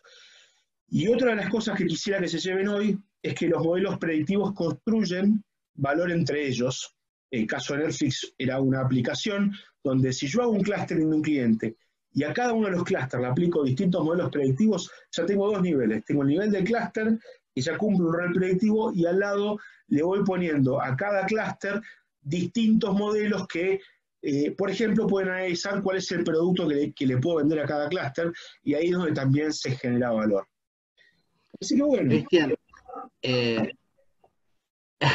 estás terminando, pero antes de que te vayas, mira, justamente a propósito de lo que estás mencionando, me parece que hay una pregunta que viene muy bien para probablemente más de una de las personas que nos está viendo en este momento, que está participando de la charla, y dice: tengo un emprendimiento que vende ropa a través de redes sociales. ¿Qué podría hacer para aplicar algo de todo lo que vimos hoy? Bueno, es interesante. Las redes sociales ya tienen incorporado ciertos algoritmos de inteligencia artificial, sobre todo lo que es advertising. Y eso es buenísimo porque las redes sociales, algo que desde Cambridge Analytica tienen terminantemente prohibido, es compartirte información de detalle. Entonces, si hoy vendes únicamente en redes sociales, tenés que pensar cuáles van a ser tus próximos pasos. Mientras te mantengas en redes sociales, puedes utilizar los algoritmos de recomendación, sobre todo de pauta publicitaria, que las redes sociales te ofrecen. En algún momento, por ahí te recomiendo que vos puedas trasladar ese cliente a una experiencia de compra personalizada, llámese eso tu propio e-commerce, y una vez que vos tengas tu propio e-commerce vas a conocer mucho más de tu cliente, porque vas a saber cuándo compra, cuándo vende, y ahí sí vas a poder vos misma desarrollar tu propia inteligencia artificial o tu propia inteligencia de negocio. No llamemos inteligencia artificial, podemos hacer algo más básico, identificar algunos clústeres, hacer propuestas de valor, pero para eso vos tenés que tener información de detalle, información de cada cliente, y únicamente lo vas a poder tener en la medida que vos puedas ver qué cliente te compra y qué cliente no te compra. Hoy en las redes sociales no tenés tanta información y solo tenés información de quién te compra, pero no tenés tanta información de quién no te compra o quién abandona el carrito por alguna razón. Digo que esas son las cosas que se suelen estudiar en los e-commerce, la tasa de abandono, en qué lugar, para mejorar la experiencia del usuario, mejorar la interfase, mejorar la propuesta de comunicación, tratar de entender qué cosa no se entendió en la propuesta de valor para mejorarlo. Así que bueno, hay mucha tela para cortar, ¿no? ¿Sabes que Jerónimo pregunta? Gracias. Jerónimo pregunta: ¿cuáles sistemas usás para eye tracking con redes neuronales? Muy bueno. En realidad hay un trabajo científico que ya evalúa unos 40.000 usuarios de eye tracking sobre distintas plataformas, y mediante redes convolucionales hay algoritmos que se han entrenado y ya existen preentrenados para ver en función de distintos estímulos para dónde iría el ojo. Entonces, ¿qué pasa? Abarata con alguna tasa de error, se dice que la accuracy está en el orden del 92%, o sea, es muy alto. Frente a una sesión de eye tracking, esto es muchísimo más barato. Por $1 o por $2 estás pagando lo que te saldría 4 o 5 mil dólares de trabajo. Así que perder un 8%, o sea, en definitiva no es un trade-off, ¿no? ¿Qué me conviene, qué no me conviene? Si yo voy a lanzar un auto nuevo y por ahí vayamos a una prueba de concepto más real, si yo lo que estoy haciendo es una pauta publicitaria en digital, cuya inversión es 200, 300 mil pesos, y no vale la pena hacer una sesión de eye tracking y morfarme el 20, 30% de mi presupuesto en eso. Entonces, hoy existen herramientas que reemplazan eso y que me permiten adelantarme al testeo A/B, que es una herramienta también utilizada para ver cuál de los distintos algoritmos performan mejor, o distintas propuestas visuales performan mejor. Bueno, son alternativas. Se entrena esencialmente con casos de uso. No sé, se me salió de la presentación, perdón. No, la saqué yo porque era el final, entonces para dejar el espacio para las preguntas. Bueno, buenísimo. La respuesta. Dice, a ver, tenemos allí una pregunta de parte de Federico. Dice si se puede usar un bot para contestar mensajes en redes. Sí, por supuesto. Sí. De hecho, ya algunos bots vienen con integración con Messenger, con Skype, con Instagram. Sí, ya vienen predefinidos dependiendo del bot que puedas comprar. Ya tiene integración con las principales redes sociales. Excelente. Excelente. Bueno, Cristian, muchísimas gracias por tu participación en esta edición del ciclo Real Marketing en San Andrés de este mes de junio. Ha sido muy interesante. Hemos compartido tu mail, así que es muy probable también que tengas muchas consultas ahora fuera de lo que es esta propia sesión. Y muchas gracias a todos ustedes por haber participado de esta nueva edición del ciclo Real Marketing en San Andrés. Quédense encendidos y conectados a las redes de la Universidad de San Andrés, a los eventos que hacemos, no solamente desde la Maestría en Marketing y Comunicación, sino también desde los diferentes programas y carreras de la Escuela de Negocios y de todas las unidades académicas, escuelas y departamentos de la Universidad de San Andrés. Muchas gracias por su participación nuevamente.